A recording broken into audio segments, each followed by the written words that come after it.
para si Yay, dating OFW na taga Cebu. Ngayon ay naninirahan na sa probinsya ng Luzon. Lumipat lang ako ng bahay pero sa probinsya pa rin ako nakatira. Isang ina na may munting pangarap para sa aking pamilya. Tara, samahan niyo ako sa kwento ng aking buhay. Magandang araw mga ka-blessings! At sa nakikita po ninyo, umalis na naman kami ni Bulinggit. Medyo naaktuhan nga lang natin si Beshi habang nagbibideo tayo na naghihikab na po.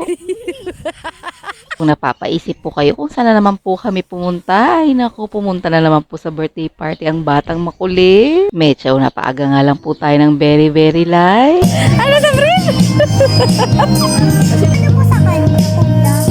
Sa may tanong ko lang, bakit kalit ng akin? Sabi ko, ribbon, parang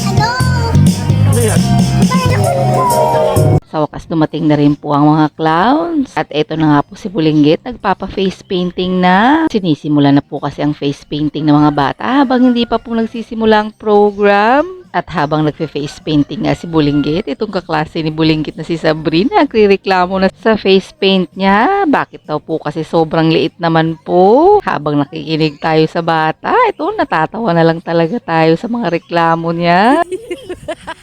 Paano ba naman kasi? Super liit naman kasi nilagay sa face po niya. Eto na nga, tatapos na rin si Bulinggit. Eto kasing butterfly face ang pinagawa ni Bulinggit dun sa clown. At kainaman nga po, kaganda rin naman po kasi talagang tignan. At habang tumatagal, dumating na rin po yung mga kananay at mga classmates ng birthday boy. Eto na nga, nagsigpwestuhan na nga po kami sa uupuan namin. At syempre, kasama na rin po ang picture taking ng mga bata muna bago magsimula ang party. Mega chikahan na nga po ang nangyayari sa amin dito habang nanonood kami sa mga batang nangungulit. Habang inaayos ko na rin po mga tikwas-tikwas dito sa buhok ko.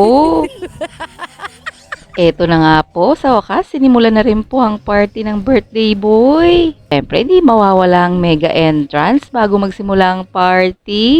Abang-abangers na nga lang po tayo sa birthday boy na pumunta po dun sa harapan. After nga po niyan, sinimulan na rin po ang 7 gifts na kasama si Bulinggit. Kaso, biglang tinamaan ng ampong itang batang makulit kaya tayo na lang po ang nagbigay sa birthday boy. Kaya yan, pinaupo na natin si Bulinggit, baka mag-ampungit pa ng malala. Yan, tinawag na rin po si Beshi Denilis para po sa 7 dances na kasama si birthday boy.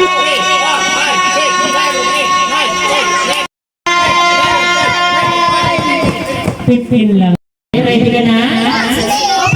Ano gusto mo din paglaki mo? Ay, detective! Oh, nag-detective ko na mga ganun. Okay, sige, say happy birthday ka! Ready, go!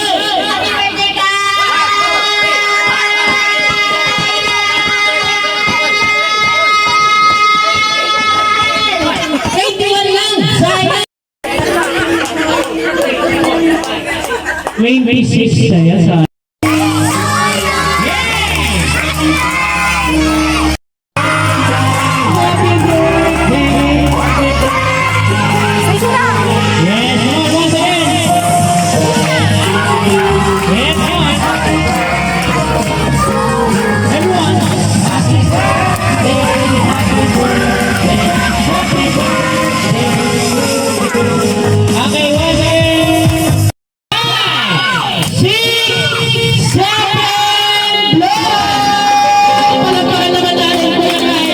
After nga mag-blow ng candle ng birthday boy, ito, sinimula na rin po ang kainan. Syempre, may picture taking po muna tayo nito bago kami kumain at pumila. After natin nga kumuha dun sa buffet ito, magkakainan na rin po tayo. Buti na nga rin, nagutom tong batang makulit at yan, kumakain na rin po sa tabi ko. After nga ng kainan na yan, sinimula na rin po ang pamagic ng mga clowns. Kaya ito, tuwang-tuwa po ang mga bata.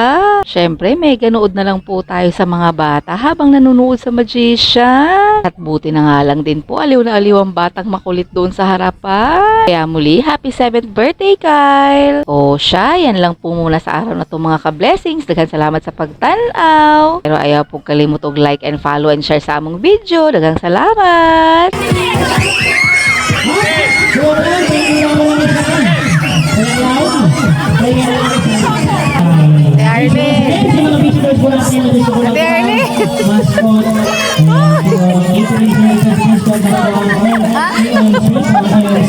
Mascot.